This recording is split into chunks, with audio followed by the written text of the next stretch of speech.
شہید کربلا، راکب دوش مصطفیٰ، امام عرش مقام، امام ہمام، صحابی ابن صحابی حضرت امام حسین رضی اللہ تعالیٰ عنہ کے پڑ پوتے، عظیم تابعی بزرگ امام جعفر صادق رضی اللہ تعالیٰ عنہ کی ولادت 17 ربیع الاول 80 یا 83 ہجری پیر شریف کے دن مدینہ پاک میں ہوئی۔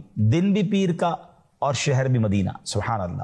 آپ کا نام جعفر ہے اور کنیت ابو عبداللہ اور ابو اسماعیل ہے۔ آپ کی ولادت باسعادت 80 ہجری میں ہوئی۔ حضرت سیدنا امام جعفر صادق رضی اللہ تعالیٰ عنہ کی والدہ محترمہ کا اسم گرامی حضرت سیدتنا ام فروہ بنت قاسم بن محمد بن ابی بکر صدیق رضی اللہ تعالیٰ عنہ ہے، جبکہ آپ رضی اللہ تعالیٰ عنہ کے والد گرامی کا اسم مبارک حضرت سیدنا امام باقر بن علی زین العابدین اور بن حسین بن علی المرتضی شیر خدا کرم اللہ تعالیٰ وجہ الکریم ہے۔ یعنی آپ کا کمال دیکھیں کیسی ہستی ہیں کہ آپ والدہ کی طرف سے حضرت ابو بکر صدیق رضی اللہ تعالیٰ سے جا ملتے ہیں اور والد صاحب کی طرف سے مولا علی شیر خدا کرم اللہ تعالیٰ وجہ الکریم سے جا ملتے ہیں، سبحان اللہ۔ یعنی آپ والدہ کی طرف سے صدیقی اور والد کی طرف سے علوی فاطمی ہیں، سبحان اللہ سبحان اللہ۔ کس قدر بڑا نسب ہے آپ کا، کیا عالی خاندان ہے۔ سچ گوئی کی وجہ سے آپ کو صادق کے لقب سے جانا جاتا ہے۔ دو جلیل القدر صحابہ کرام حضرت سیدنا انس بن مالک اور سیدنا سہل بن سعد رضی اللہ تعالی عنہما کی زیارت سے مشرف ہونے کی وجہ سے آپ رحمت اللہ تعالی تابعی ہیں۔ آپ کے علمی فیضان سے فیضیاب ہونے والوں میں آپ کے اپنے فرزند امام موسیٰ کاظم، پھر امام اعظم ابو حنیفہ، امام مالک، حضرت سفیان ثوری، حضرت سفیان بن عیینہ رحمت اللہ تعالی علیہم کی یہ نام سر فہرست ہیں۔ آپ نام دیکھیں کون سے ہیں، اتنے بڑے علم کے سمندر وہ آپ سے فیضیاب ہوئے۔ خلیفہ منصور نے ایک بار اپنے بیٹوں کو حکم دیا کہ امام جعفر صادق کو میرے روبرو پیش کرو تاکہ میں ان کو قتل کر دوں۔ وزیر نے منع کیا کہ دنیا کو خیر آباد کہہ کر جو شخص عزلت نشین ہو گیا اس کو قتل کرنے کا کیا فائدہ ہے، وہ تو ویسے دنیا چھوڑ چکے ہیں، وہ عبادت میں مصروف رہتے ہیں۔ خلیفہ نے غضبناک ہو کر کہا کہ میرا حکم ماننا ضروری ہے، انہیں لے کر آؤ۔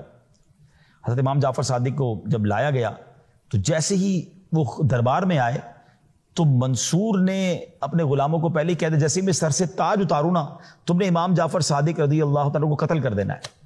مگر جب امام جعفر صادق اس کے دربار میں آئے تو آپ کی عظمت و جلال نے خلیفہ کو اس قدر متاثر کیا کہ وہ پہلے تو استقبال کے لیے کھڑا ہو گیا، نہ صرف صدر مقام پر حضرت امام جعفر صادق کو بٹھایا بلکہ آپ کے سامنے بیٹھ کر عرض کرنے لگا حضور کو میرے لیے حکم فرمائے، کوئی آپ نے ارشاد ہو تو فرمائے۔ تو آپ نے فرمایا میرے سب سے اہم ضرورت اور حاجت یہ ہے کہ آئندہ کبھی مجھے دربار میں نہ بلانا، میری عبادت اور ریاضت میں خلل واقع ہوتا ہے۔ منصور نے وعدہ کیا کہ حضور پھر کبھی آپ کو تکلیف نہیں دوں گا، بڑی عزت کے ساتھ بڑے احترام کے ساتھ آپ کو رخصت کیا۔ اس کے بعد خلیفہ منصور 3 دن تک بے ہوش رہا، اتنا اس کے اوپر روب طاری ہو گیا کہ وہ 3 دن تو بے ہوش رہا۔